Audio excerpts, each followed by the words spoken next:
rain had started suddenly, heavy and relentless, turning the highway into a silver blur. Victoria Hale, a respected judge known for her composure, gripped the steering wheel of her red SUV, her heart racing as the car wobbled slightly. She pulled over, and when she stepped out, she saw the problem. A flat tire hissing out its last breath beneath the downpour. Victoria's side, pushing back her wet hair. The forest road stretched empty for miles. No signal, no help in sight. She opened the trunk, found the spare, and knelt to change it. But the bolts wouldn't move.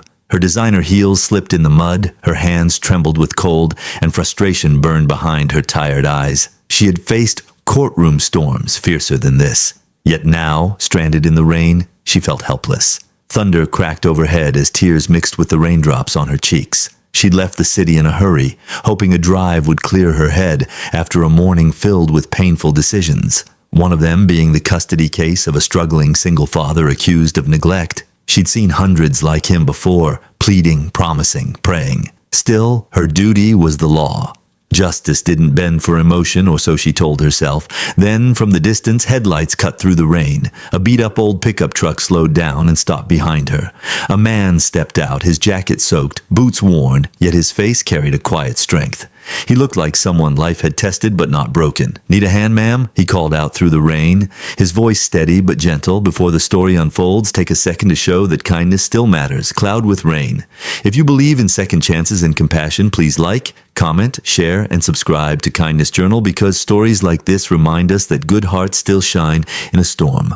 Cloud with rain. Victoria hesitated for a moment, unsure whether to trust a stranger, but something in his tone made her nod. "Yes, please," she replied. "The tire's stuck. I can't loosen it." The man smiled faintly. "Let me take a look." He knelt beside the tire, his hand steady despite the cold. "I'm Noah Briggs," he said, not looking up as he worked. "You're lucky I carry my own wrench. These factory ones are useless." Victoria watched him closely. His clothes were simple, his truck old, but there was an honesty in his movements. Careful, methodical, respectful. In minutes he had the tire changed. He stood, wiping rain from his face, and gave her a reassuring smile. "You're all set," he said. "Try not to drive too fast. The roads get slick this time of year." Victoria exhaled, relief washing over her. "Thank you," she said softly. "You just saved me from a very long walk." He shrugged. "No trouble at all. I'm used to fixing things. My little girl says I can fix anything except pancakes," he added with a small laugh. That made her smile. "You have a daughter?" "Yeah," he said, his eyes lighting up. "Maya, 7 years old. Smartest kid I know. She's my whole world." Victoria felt something tighten in her chest. "You must be a good father." Noah's smile dimmed a little. "I try," he said quietly. "But sometimes trying doesn't seem enough." She sensed pain behind his words, but before she could ask more, he waved politely and turned to leave. "Take care now, ma'am. Stay safe out there."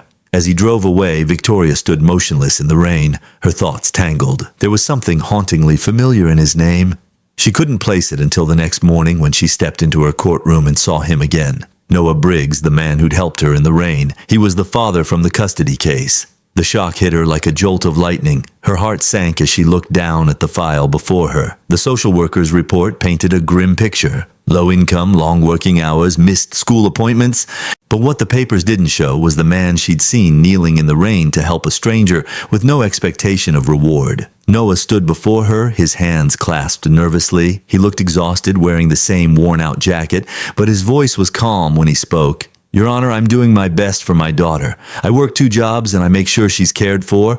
I know I'm not perfect, but I'll never stop fighting for her." Victoria listened silently, her mind racing. In that moment, she saw not a defendant, but a father, one who would brave any storm for his child.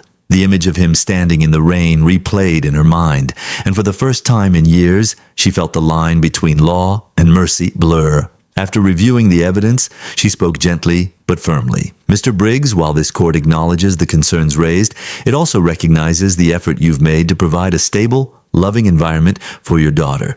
Therefore, the case is dismissed under the condition that you participate in the family support program offered by the county." Noah's eyes widened. His voice broke as he whispered, "Thank you. Thank you so much." Victoria gave a small nod, struggling to maintain her composure. "Take care of her, Mr. Briggs. She's lucky to have you."